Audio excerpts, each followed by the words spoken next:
Photograph of the park, and as you can probably gather, I walked from those red buildings you see up that road up to the complex there, which is where we are, right about right there.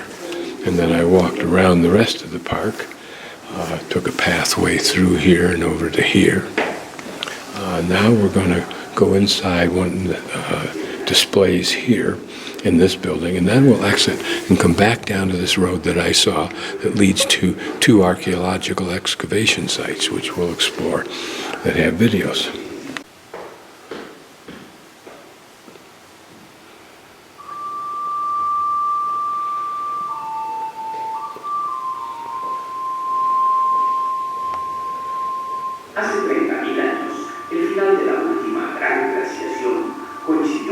Normally these are artifacts that were discovered during the excavations. There were several periods here. I don't know if they were exclusive to the 500 to 1500 AD period or not, but there were several different periods of excavation, principally because this is a very dangerous area. These volcanoes continually erupt, and I'm sure when they erupted and wiped out a community, then they stayed away for a few decades with whatever myths defined the time period that was necessary, and then reoccupied again when memories had faded, perhaps. It's interesting to look at these stones. This looks so much like a modern axe in one sense. And this device here, look at it, does have two cutting edges. And what to me look like a bunch of stones, where I see very obvious features, to an archaeologist there's much more to be learned from these. And of course how they were used and the skills for using them is maybe somewhat beyond our ken, except what we can think we can reproduce. But imagine the people that made this stone right here and used it. See and don't understand what that bowl inside those sticks is for. Many of these communities that existed here were a collection of houses like we're looking at, surrounded by stone walls like this one. So there might be a number of these homes, which actually look quite nice. They're mud and wattle walls, and then this kind of grass roofs. Dangerous for cooking in, but I'm sure they were smart enough to figure that one out. Probably hard for us to imagine the incredible importance of rope, because we just presume it. And now we have machines that do things that rope might have done, plus the steel metal cables that we use. This pounding stone, a pestle, if you will, but very pretty in its design, different than many of the pestles we've seen. Presumably this is a pestle, since it's sitting in that, whatever that tray is called. Showing some of the crops, nuts, maybe those are eggs there perhaps, potatoes, of which there are at least 34 different kinds in this area alone that are endemic to this area, original to this area. Probably some form of wool, I'm guessing.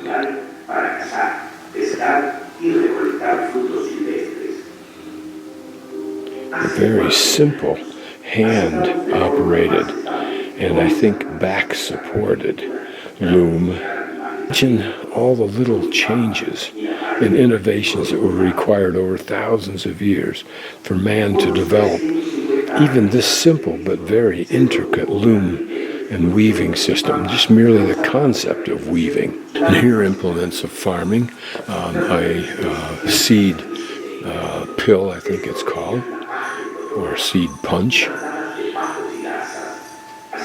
Primitive looking and functional as this building is, look at the beauty of those pots that were probably again used for storage of water as well as grains and so forth. Beside this larger room that we were in is a smaller room, whether it represents just another sized home or whether it had a special function, I don't know. You see some of the potatoes, the red potato that we're kind of somewhat used to, but it's certainly probably not the same thing that we use.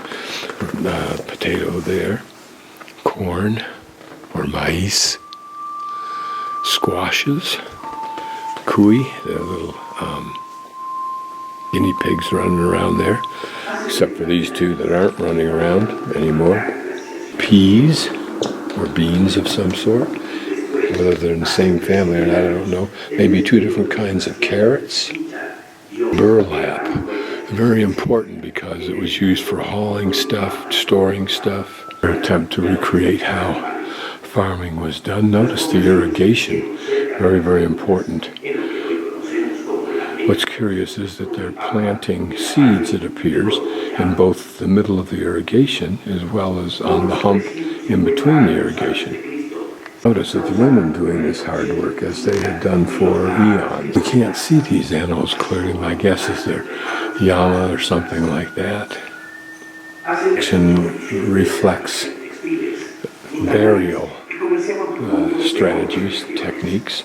It's buried in vertical pits in that position, whatever we would call it. Although I have also read in even the literature on this place that oftentimes bodies were stored in those vessels. And that may be what that's reflecting, is that in an earlier time, an earlier culture did that, and a later culture did these. That would be what the stratigraphy would suggest. But there's also some suggestion here that these stones have some relevance, and I don't know what that is.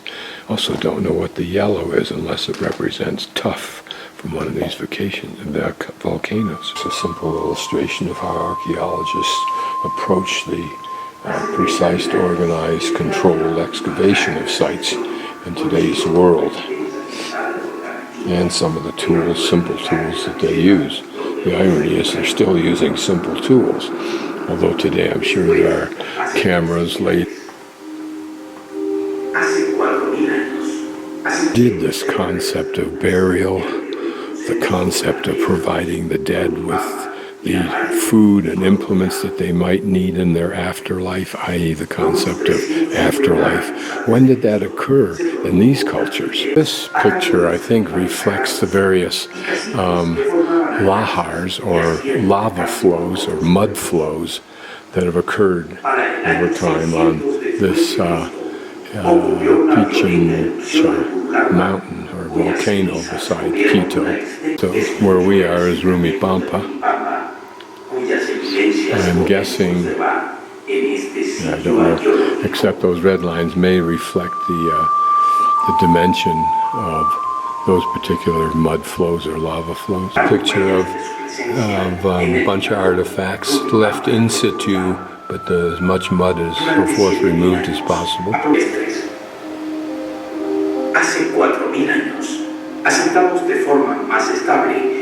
The flow chart of the history of the area in 4 panels. So we go from this panel over the top of this one down through here, etc. I think. On this first panel, the clear implication is that occupation went back 50,000 years before the current era. Notice that they're connecting these time frames to the pyramids of Egypt, Stonehenge, China's soldiers, if you will, Sumerians, writing system. And here the Paleo, the Indio period, whatever that was, 4,000 years ago.